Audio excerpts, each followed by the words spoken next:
أرسله بالحق إلى الخلق بشيرا ونذيرا وداعيا إلى الله بإذنه وسراجا وقمرا منيرا. أما بعد فأعوذ بالله من الشيطان الرجيم. قال الله تعالى في كلامه المجيد والفرقان الحميد: قل إن صلاتي ونسكي ومحياي ومماتي لله رب العالمين. أقال النبي صلى الله عليه وسلم: إن أولى الناس بالمتقون من كانوا حيث كانوا، أو كما قال عليه الصلاة والسلام.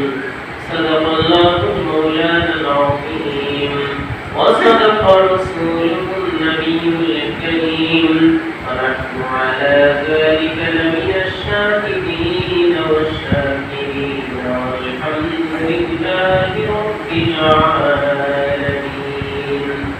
محمد لا مختار جزنا مختار جبريل لا مختار جزنا مختار بدليل غرق العلا بكماله، كشف الدجى بجماله، حسنت جميع خصاله. صلوا عليه وآله. يا رب صل وسلم دائما أبدا وعلى حبيبك خير خلقه. আলহামদুলিল্লাহ মহান রব্বুল আলামিনের জন্য লাখ শুকরিয়া।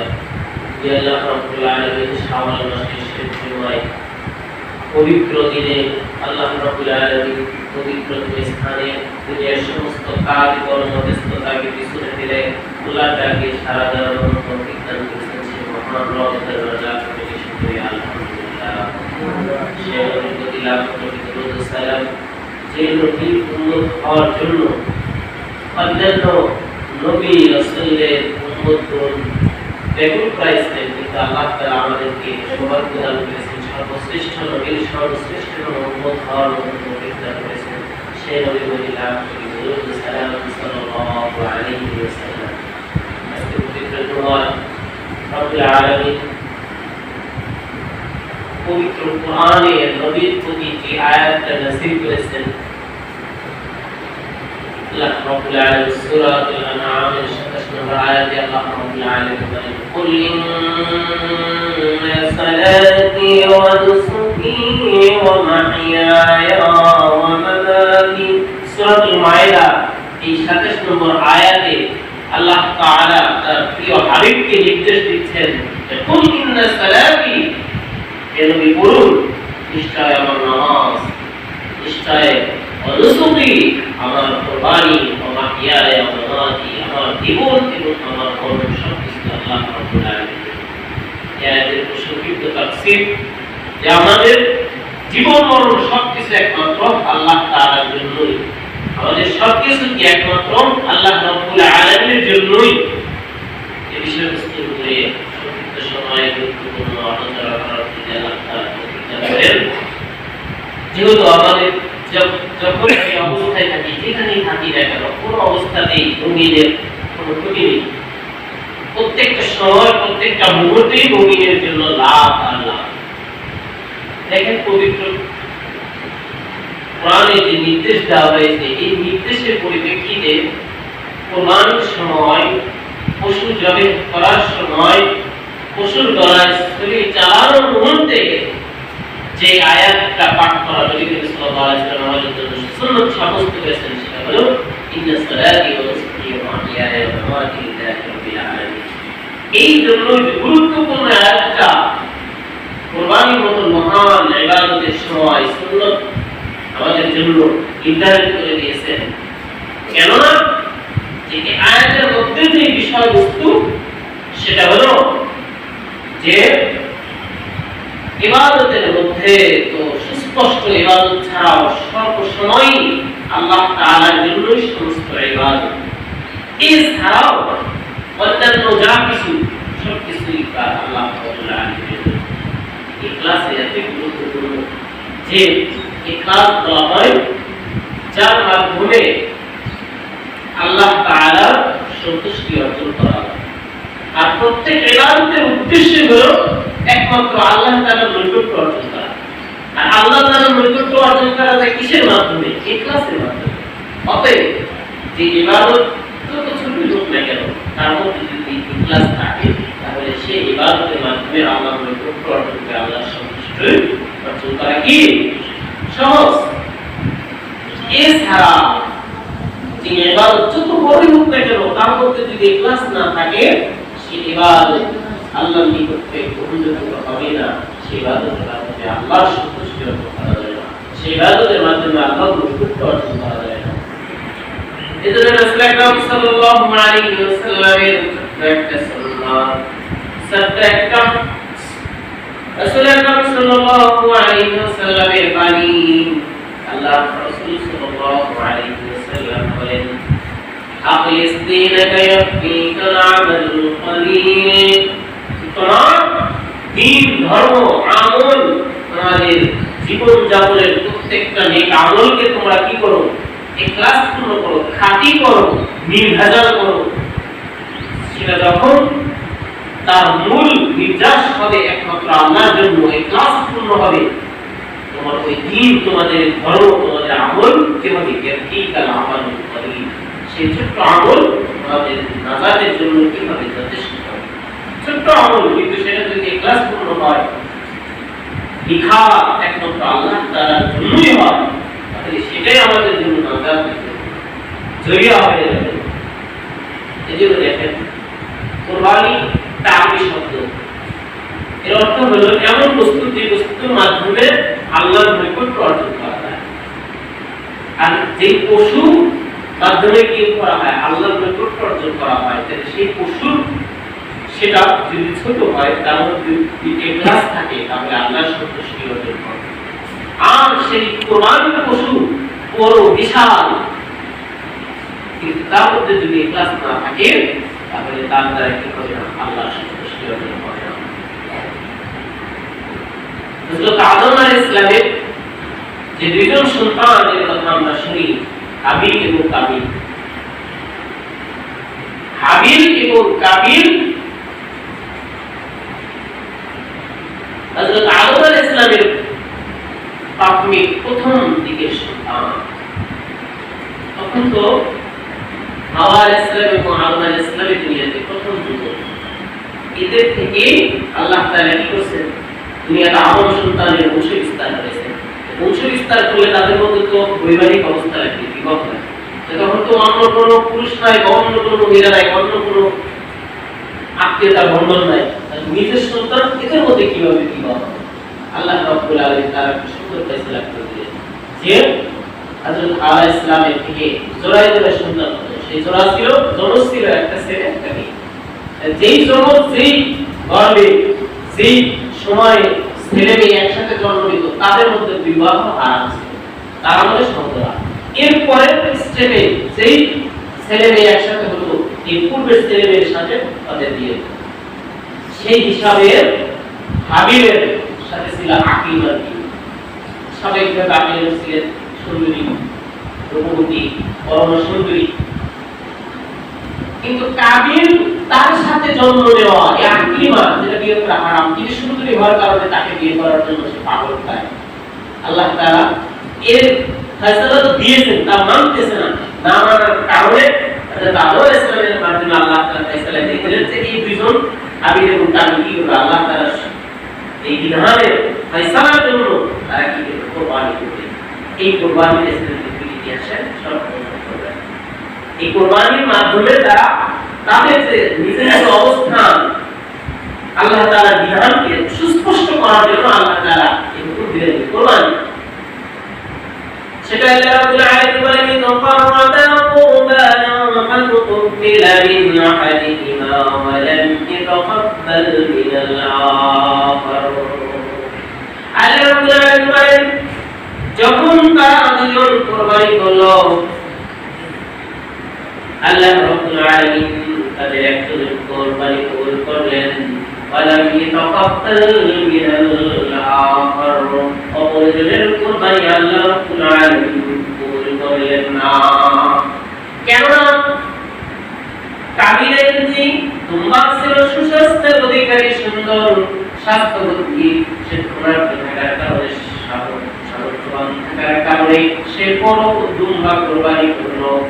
আর হাবিলের সামর্থ্য নেই, কিন্তু তার মন থেকে সে কুরবানি করার জন্য আল্লাহ তাআলা ওই সময় বিধান ছিল পাহাড়ের পাদদেশে কুরবানি বস্তু রেখে আসা হতো, আসমান থেকে আগুন এসে কুরবানি জ্বালিয়ে দিত, তার কুরবানি আসমানের আগুন এসে জ্বালিয়ে দিত, তার কুরবানি আল্লাহ তাআলা কবুল করেছেন, এটাই প্রকাশিত হয়ে যেত। বলেন সুবহানাল্লাহ। আল্লাহ রাব্বুল আলামিন হাবিলের এই মন থেকে ইখলাসের সহিত যেই তার সামর্থ্য অনুযায়ী কুরবানি করার জন্য পেশ করেছিল, আল্লাহ তাআলা সেটা কবুল করে আসমানের আগুন তাকে জ্বালিয়ে দিলেন। কিন্তু কাবিলের এই দুর্ভা সেখানে সে অবস্থায় করে থাকলো, তার কুরবানি কবুল হলো না। সেটা বিধান তার সামনে সুস্পষ্ট হয়ে গেছে। এখন কোনোভাবেই চাকরিতে বিয়ে করতে পারতেছে না, তার তো রাগ হাবিলের। তার ভাই হাবিল কি বললো, আমি তোমাকে অবশ্যই হত্যা করব। পৃথিবীর ইতিহাসে ওই যে সর্বপ্রথম কাবিল তার ভাই হাবিলকে হত্যা করলো শুধুমাত্র একটা মেয়ের কারণে। দুনিয়াতে এই ধারাবাহিকতা, এই হত্যা জারি হয়েছে। এই পৃথিবীতে যত হত্যার কাণ্ড সংঘটিত হবে, এই হত্যাকাণ্ডের একটা অংশ ওই কাবিলের অ্যাকাউন্টে হবে। কেননা পৃথিবীর ইতিহাসে হত্যার মাধ্যম থেকে শুরু করেছিল, তার এই অপরাধ জারি থাকবে, তার অ্যাকাউন্টে এই খুন মানুষের রক্ত প্রবাহিত করার জন্য একটা অংশ তার আমলনামায় থাকবে। বলেন নাউযুবিল্লাহ। এই ঘটনা একদিন কিন্তু বলার উদ্দেশ্য এটাই যে হাবিলের কুরবানি অল্প, কিন্তু তার মধ্যে কি ছিল? ইখলাস ছিল, আল্লাহর সন্তুষ্টি অর্জন করা ছিল। কিন্তু আল্লাহ তাআলা কবুল করেছেন। কিন্তু কাবিলের সেটা সুস্বাস্থ্য গোটা পাতা বড় দুর্ভাগ্য কুরবানি হয়েছে, কিন্তু আল্লাহ তাআলা সেটা কবুল করেন। তার মধ্যে ইখলাস ছিল না, সে দুনিয়াতে পাওয়ার জন্য থেকে শিক্ষা নেওয়া উচিত যে সামনে যে কুরবানি আসতেছে, মানুষের এর মধ্যে ইখলাস থাকতে হবে। কোনোভাবে মানুষকে দেখানো অন্য কোনো উদ্দেশ্য, আল্লাহর সন্তুষ্টি ব্যতীত অন্য কোনো নিয়ত উদ্দেশ্য থাকলে সেটা গ্রহণযোগ্য হবে না। রাসূল আকরাম সাল্লাল্লাহু আলাইহি ওয়াসাল্লামের প্রসিদ্ধ হাদিস, ইন্নামাল আ'মালু বিন্নিয়াত, প্রত্যেক আমল আল্লাহ তাআলা নিয়তের কারণেই সেটা গ্রহণ করে থাকেন। যে কোনো ইবাদত, যে কোনো আমল শুধুমাত্র আল্লাহর জন্যই, ইখলাস যদি থাকে, আল্লাহর সন্তুষ্টির জন্য থাকে, তাহলে ওই আমলগুলো কার জন্য? আল্লাহ তাআলার জন্য। এটাই আল্লাহ তাআলা তার প্রিয় হাবিবকে নির্দেশ দিয়ে বলতেছেন, ইন্না সালাতি ওয়া নুসুকি, এর আগে আপনি বলে দিন আমার নামাজ, আমার কুরবানি। নামাজ কুরবানি এটা তো আল্লাহ তাআলার জন্য, এটা স্বাভাবিক, বুঝতে পারে। এই আয়াতের পরেও সেটা বলা হচ্ছে, সেটা আর আশ্চর্যের বিষয়। ومحياي ومماتي لله رب العالمين। আল্লাহ রাব্বুল আলামিন তার হাদিসে বলতেছেন, আমার জীবন এবং আমার মরণ সবকিছু আল্লাহ তাআলার জন্য। জীবন, আমার জীবনের যা কিছু সবকিছু আল্লাহ তাআলার জন্য। এটা কিভাবে হতে পারে? আপনার জীবন, আমার জীবনের যা কিছু সমস্ত কাজ, দৈনন্দিন জীবন যাপনের সবকিছু যদি এটাই নিয়োগ করা হয়, এই সবকিছু কার জন্য করবো? আল্লাহর জন্য করবো, আল্লাহর সন্তুষ্টির জন্য করবো, আল্লাহ তাআলার বিধান অনুযায়ী করবো, তাহলে সমস্ত জায়েজ কাজগুলো কি হবে? নেগেটিভে রূপান্তরিত হয়ে যাবে। আমাদের খাওয়া, আমাদের ঘুম, আমাদের পান করা, আমাদের ইসলাম, আমাদের কথাবার্তা, আমাদের জীবন যাপনের উপকরণ হাসিলের জন্য উপার্জন করা, আমাদের ব্যবসা বাণিজ্য, সমস্ত যা কিছু হোক, সবকিছু আল্লাহ তাআলার জন্যই ঘটে। আমাদের যে বেঁচে থাকার জন্য কি প্রয়োজন? খাবারের প্রয়োজন। এই খাবার এটা তো আমাদের চাহিদা পূরণের জন্য, জৈবিক চাহিদা, শরীরের প্রয়োজন, কিন্তু এটা আল্লাহ তাআলার জন্য কিভাবে হবে? রাসূল সাল্লাল্লাহু আলাইহি ওয়াসাল্লাম বলেন, ইন্না লিনাফসিকা আলাইকা হাক্কান, নিশ্চয় তোমার নফসে, তোমার প্রাণের অধিকার রয়েছে, নফসের অধিকার রয়েছে। কি অধিকার রয়েছে? তাকে উত্তম থেকে উত্তম খাবার দিয়ে তাকে সুস্থ রাখা, যেন এই খাবার খেয়ে শরীর সুস্থ থাকলে সেই সুস্থ শরীরকে আল্লাহর ইবাদত করতে পারে। এটাই আল্লাহ তাআলার জন্য তার জীবন হয়ে যাবে। তার জীবন বেঁচে থাকা কি জন্য? আল্লাহ তাআলার ইবাদতের জন্য। কিন্তু মানুষ যদি ইচ্ছা করে শরীরকে খাবার থাকা সত্ত্বেও না খেয়ে রাখে, কষ্ট দেয়, মৃত্যুর দিকে ঠেলে দেয়, তাহলে এভাবে যদি তার জীবনকে ধ্বংস করে ফেলে, তাহলে সমস্ত বড় গুনাহগার হবে। এর থেকে বিধান জানা যায় যে মানুষ যে অনশন করে নিজেকে না খেয়ে দাবি আদায়ের জন্য, এমনকি জীবন দিয়ে দেয়, অনেকে বলে যে সে শহীদ হয়ে গেছে। না, এই জীবন মানুষকে দেওয়া হয়েছে আমানতের জন্য।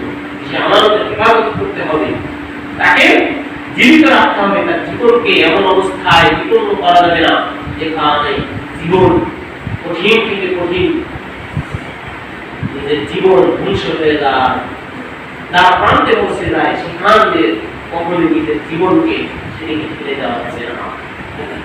এমনিভাবে এই জীবনকে আল্লাহ তার আমানত হিসেবে দিয়েছে, কখনো কোন অবস্থাতে সুইসাইড, আত্মহত্যা করা যাবে না। কেননা এই আল্লাহ তাআলাকে হায়াতকে দিয়েছেন তার জন্য, আমার হায়াত আল্লাহর জন্য। তা আল্লাহর হুকুম অনুযায়ী হায়াতকে ব্যবহার করতে হবে। নিজের সেই স্বাধীনতা নেই, নিজের জীবন নিজের অধিকারে, নিজের আয়ত্তে না, কখনোই কোন অবস্থাতেই দুনিয়ার দুঃখ, কষ্ট, বেদনা, যাতনা, শোক, হতাশা, দুর্দশা কোন অবস্থাতেই মৃত্যুর দিকে ফেলে দেওয়া যাবে না। 2 সপ্তাহ আগে ঘটনা, বয়স্ক মুরব্বী মতো ট্রেন আসতেছে, তার জীবনকে ট্রেনের ইঞ্জিনের তলে একবার না দুইবার, তৃতীয়বারের পর সে আস্তে করে ট্রেনের উপর, রেল লাইনের উপর শুয়ে তার জীবন শেষ মুহূর্তের মধ্যেই তার জীবনকে সে মৃত্যুর দিকে ফেলে দিল, আত্মহত্যা করল। যদি সে ঋণগ্রস্ত ছিল, পেরেশানিতে ছিল, কিন্তু এটার মাধ্যমে আল্লাহ তাআলা পরীক্ষা করার জন্য তার জীবনকে দিয়েছেন। এটা আমানতের জন্য।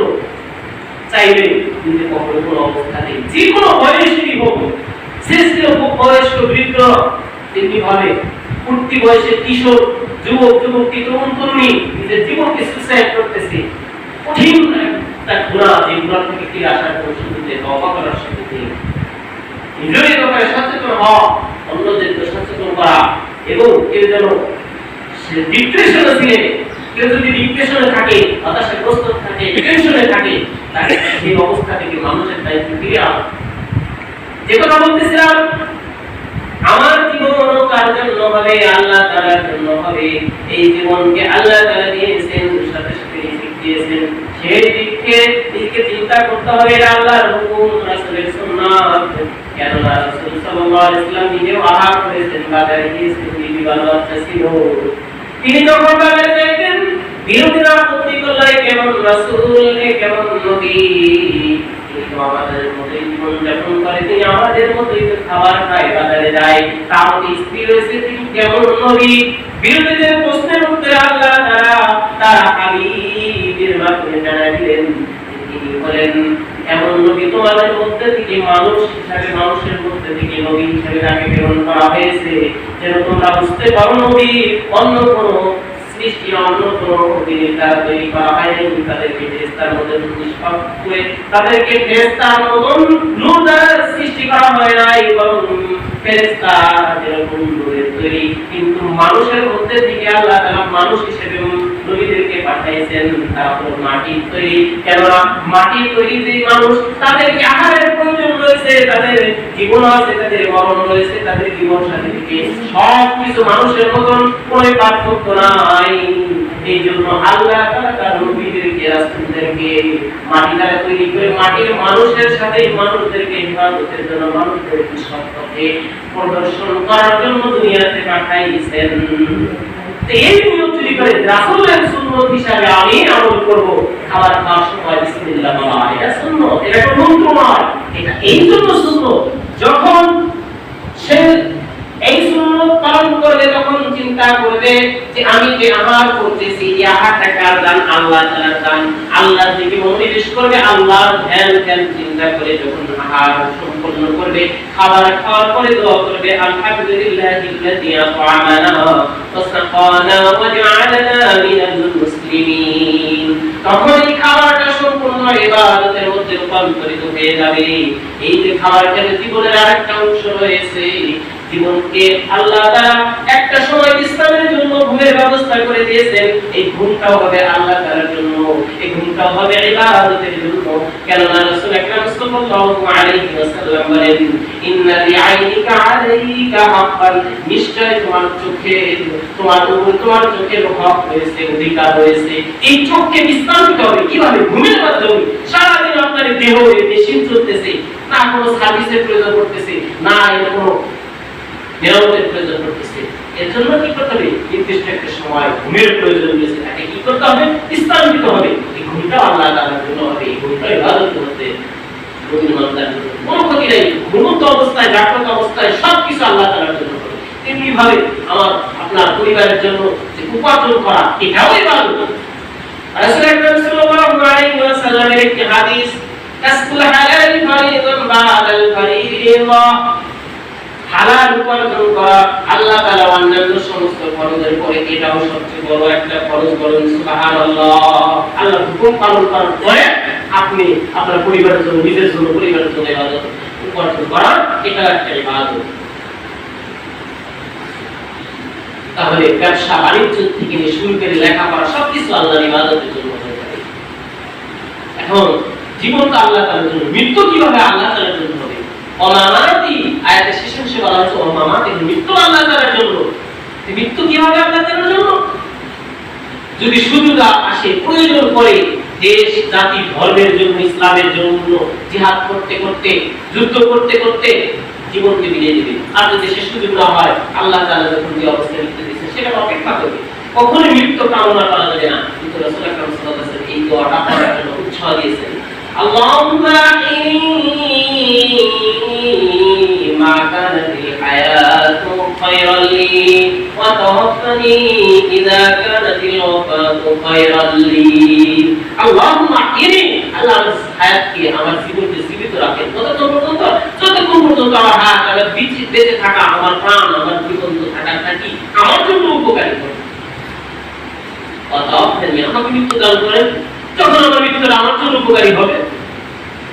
তাহলে ব্যাস, আমাদের হায়াতে, আমাদের জীবনে সবকিছু আল্লাহ তাআলার জন্য। কখনো কোনো অবস্থায় ক্ষতি নেই।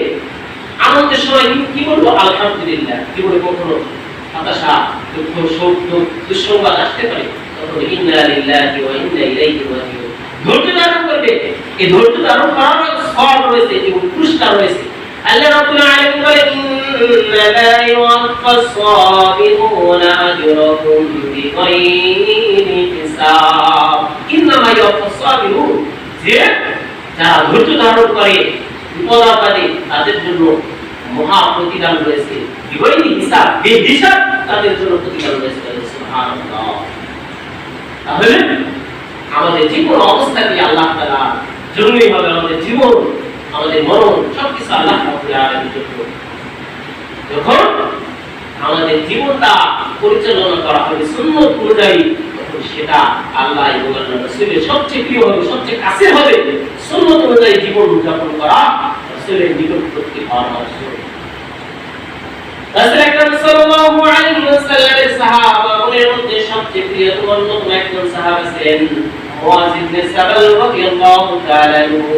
স্নেহের সাহাবী ছিলেন, তাকে যেমনি শাসন করতেন, আমার মনের কথাও তার নিকটে ব্যক্ত করতেন।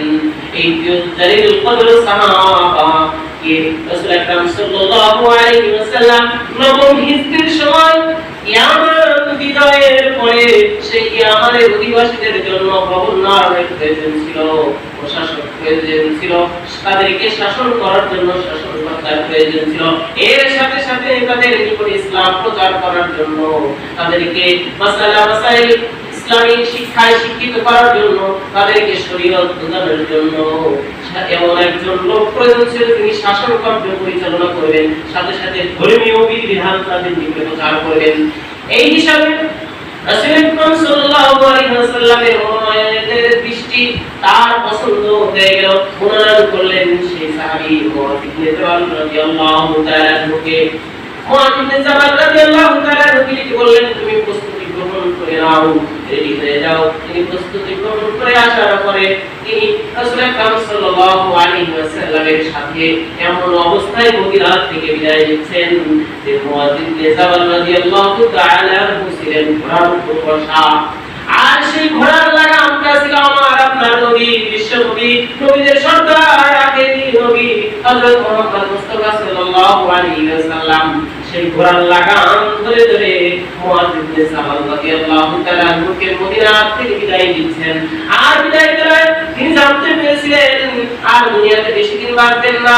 এদিকে মুআয ইবনে জাবাল রাদিয়াল্লাহু তাআলা আনহুকে এই দায়িত্ব দিয়ে ইয়ামানে পাঠাচ্ছেন, সেখান থেকে আর ফিরে আসার সুযোগ নেই, অতি নিকটে ফিরে আসবেন না।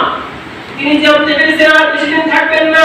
এই জন্য মুআয ইবনে জাবাল রাদিয়াল্লাহু তাআলা আনহুকে বললেন, হে মুআয, এটাই তোমার আমার শেষ দেখা, এরপর হয়তো তুমি আমাকে আর দেখতে পারবে না।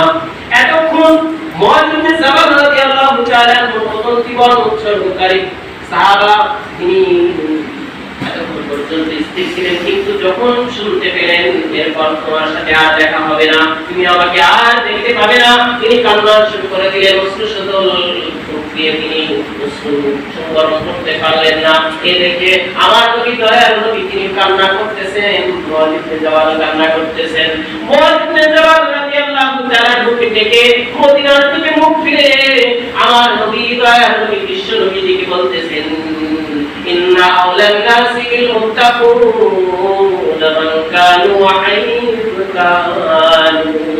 হে মুআয, তুমি জেনে রাখো যে মুত্তাকি যে আমার সুন্নতকে আঁকড়ে ধরবে, সে যেই হোক যেখানেই থাকুক সে আমার নিকটবর্তী। অতএব তুমি আমার সুন্নতকে আঁকড়ে ধরবা, দূরে থাকলে তুমি আমার নিকটবর্তী। রাসূলের সুন্নাত অনুযায়ী যিনি জীবনযাপন করে, সে যদি মদিনায় না থাকে, মক্কায় থাকে, দূরে থাকে, তাও সে রাসূলের নিকটবর্তী। আর যদি রাসূলের সুন্নাত অনুযায়ী জীবনযাপন না করে, সে যদি সব মদিনায় অবস্থান করে, সে যদি মক্কা, মদিনা, সৌদি আরবের রাজা বাদশাহ হয়, কিন্তু রাসূলের সে নিকটবর্তী হতে পারবে না। এই বর্তমান যুবরাজ মুহাম্মদ ইবনে সালমান পৃথিবীর মধ্যে অন্যতম ক্ষমতাধর যুবরাজ। সে এই মক্কা, মদিনা, রাসূলের এই রওজা শরীফ যেখানে রয়েছে, কাবা যেখানে রয়েছে, সেই জায়গায় ইসলামী কেমন এমন কাজ করতেছে। সে বিশ্বের মুসলমানদের সবচেয়ে বড় শত্রু ইসরায়েল থেকে যে শুরু আমেরিকা, কিছুদিন আগে মুসলমানদের বড় শত্রু ভারতের মোদির সাথে সে সাক্ষাৎ করেছে। এই যে ইসলামী কাজ করতেছে মদিনা থেকে, সে কি রাসূলের নিকটবর্তী না? সে রাসূলের সুন্নাত অনুযায়ী জীবনযাপন করে না। মুফতি মুহাম্মদ শফি রাহমাতুল্লাহি আলাইহি যখন রওজা শরীফে জিয়ারতে যেতেন, তিনি রওজা শরীফের বেষ্টনী থেকে দূরে খাম্বার আড়ালে দাঁড়িয়ে থেকে রাসূলের প্রতি সালাম নিবেদন করতেন। একদিন তিনি নিজেকে বলতেছেন যে তুমি কত বড় পাষাণ, তোমার দিল কত বড় কঠিন, সবাই রাসূলের রওজার বেষ্টনী করে সেখানে যে সালাম দেয়া তুমি নিকটে যাও না। ভিতর থেকে আওয়াজ আসলো, আমি বুঝতে পারলাম সেখান থেকে বলা হচ্ছে যে আমার সুন্নাত অনুযায়ী জীবনযাপন করে, সে দূরে থাকলেও আমার নিকটবর্তী। আর যার মধ্যে আমার সুন্নাত নাই, সে যদি সব সময় আমার রওজার বেষ্টনী ধরে সেখানে অবস্থান করে, সে আমার নিকটবর্তী নয়। তাহলে আল্লাহ তাআলা নিকটবর্তী হওয়ার জন্য সে মুত্তাকি হতে হবে, তার জীবন মরণ সবকিছু আল্লাহ রাসূলের সুন্নাত অনুযায়ী হতে হবে। কথা আলোচনা শেষ করে দিব। যেহেতু হজের মৌসুম আসতেছে,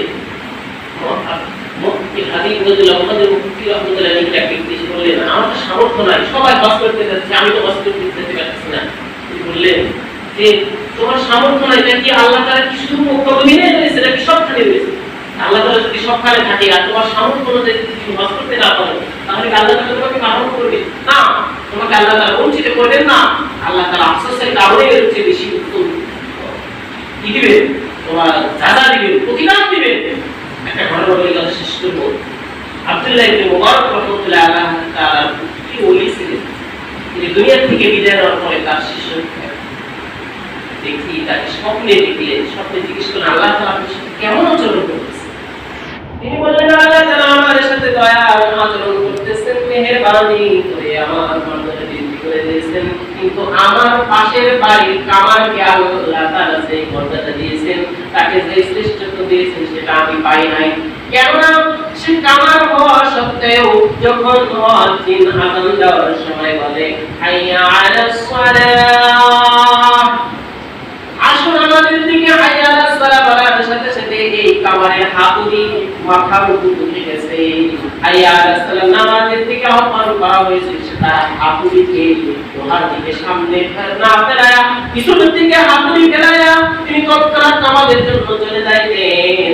নামাজ আদায় করে এসে তিনি রাত্রিতে তার স্ত্রীকে বলতেন, আল্লাহ তাআলা আমাকে তো সেই অবসর দেন নাই, দুনিয়ার কাজের মধ্যে ব্যস্ত রয়েছি। ওই যে পাশের বাড়ির আব্দুল্লাহ ইবনে মুবারক রাত থেকে ইবাদত করে, আল্লাহ তাআলা যদি আমাকে সেই সুযোগ দেয়, আমাকে সেই অবসর দেয়, আমি তার মতো ইবাদত করব। আমাকে সেই আফসোস, তিনি আফসোস করতেছেন, কিতাব করতেছেন। আল্লাহ রাব্বুল আলামিন এই কামারের আফসোসকে এত কবুল করে নিয়েছেন। ওই কামারের ইন্তেকালের পরে আল্লাহ তাআলা তার মর্যাদা বৃদ্ধি করে দিয়ে তাকে বললেন, তুমি যে আফসোস করেছো যে দুনিয়ার এই ব্যস্ততার কারণে, তোমার এই দারিদ্রতার কারণে, যে ইবাদতগুলোর কারণে, ওই আব্দুল্লাহ ইবনে মুবারকের যে তোমার মর্যাদা বৃদ্ধি করে দিলাম, বলেন সুবহানাল্লাহ। এই যে জীবনের প্রত্যেকটা সময় চিন্তা করা উচিত, যে কাজে যে অবস্থায় থাকবো একমাত্র আল্লাহ তাআলার জন্যই হয়। সেটা যেন বৈধ করতে হয়, অবৈধ থেকে যত বেঁচে থাকতে পারি, তাতে ধ্যান করবে আমার নিজের কাজটা কিভাবে করবো। তাহলে আমার জীবন এবং মরণের সবকিছু কার জন্য হবে? একমাত্র আল্লাহ তাআলার জন্য। আল্লাহ রাব্বুল আলামিন আমাদের সবাই